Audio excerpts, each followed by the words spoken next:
Alors, et oui, j'ai perdu des locataires à cause du confinement, à cause du Covid. Deuxième confinement, j'ai cet appartement que vous connaissez. Petit tour d'horizon rapide. Voyez, voilà, c'est tout simplement un studio de 22 mètres carrés, meublé que je loue généralement pour des étudiants, hein, tout simplement. Et comme vous le savez, avec la deuxième vague, eh bien, tout ce qui est étudiant et notamment tout ce qui est universitaire ou école d'ingénieurs ou de commerce, eh bien, tous ces étudiants ont été entre guillemets interdits de suivre leurs cours en physique, ce qui a conduit eh bien, tout simplement à ce que ces étudiants rentrent chez eux. Cet appartement-là, de mémoire, m'avait été rendu le 16 octobre, 16 ou 17 octobre, quelque chose comme ça. Et puis, il y avait beaucoup de ménage à faire. Je l'avais loué à un étudiant qui, donc 2 jours avant l'annonce du deuxième confinement, et qui, au moment où il fallait signer le bail, il m'a dit non, moi j'ai plus cours, en tout cas plus cours en physique, donc je le prends pas.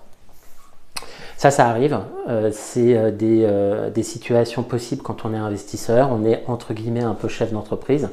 Quand on est investisseur, il faut faire face à ce type de problème et trouver notamment des solutions, parce que malgré tout, sur celui-là, je dois payer 70 € de charge, puisqu'il y a le chauffage qui est compris dedans, et puis 300, 320, 330, quelque chose comme ça de remboursement de loyer. Globalement, qu'est-ce que j'ai fait? L'une des solutions qui nécessite un peu de temps, mais ça se fait globalement, eh bien je le loue en Airbnb de façon très réduite.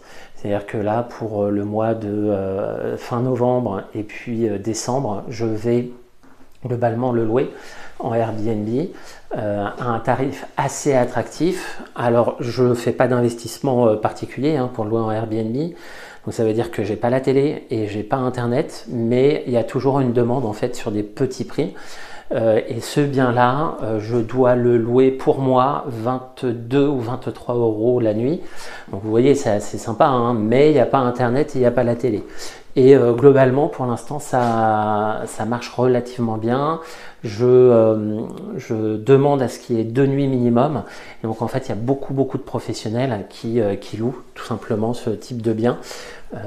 Là, j'ai dû le louer sur les 15 derniers jours. Je crois que j'ai dû le louer 12 jours. Donc globalement, ça me permet de faire face aux frais. Je ne gagne pas énormément d'argent avec, et je ne me fais pas de cash flow, mais au moins je fais face aux charges de copropriété, à la facture EDF, et puis au remboursement, ce qui est déjà bien. Si je le loue 20 ou 22 jours, je rentre dans mes frais, sachant que j'ai mis aussi, pour que je vous donne tous les éléments, donc 22 € plus 7 € de frais de ménage. Donc c'est pas non plus énorme, mais globalement ça fait un panier moyen autour des 24 €. 24 €, je le loue 20 nuits, c'est bon, c'est comme si je le louais à l'année. Donc voilà, donc toujours trouver des solutions. Oui, on est dans une situation particulière, oui, il faut faire face à des éléments hors normes, mais voilà, je l'avais loué à un moment donné, je l'ai pu louer 2 jours après, c'est pas grave, on avance et on trouve des solutions. Donc voilà, Airbnb, Booking et autres, je vous dis tout simplement merci, parce que c'est grâce à vous que j'arrive à trouver des personnes, et grâce à vous aussi que j'arrive à me tenir à flot, notamment pour cet appartement. Voilà, donc j'espère que ça vous a éclairé. Je ne sais pas s'il y avait un intérêt particulier à cette vidéo, mais en tout cas, ce que je voulais que vous reteniez, c'est que face à des situations qui sont un peu interpellantes, des situations hors normes, eh bien, il y a toujours des solutions pour essayer de limiter la casse, et aujourd'hui j'ai trouvé cette solution là tout simplement. Voilà, dites-moi ce que vous en pensez en commentaire, et puis abonnez-vous, likez, et posez vos questions, surtout posez vos questions. Merci, salut.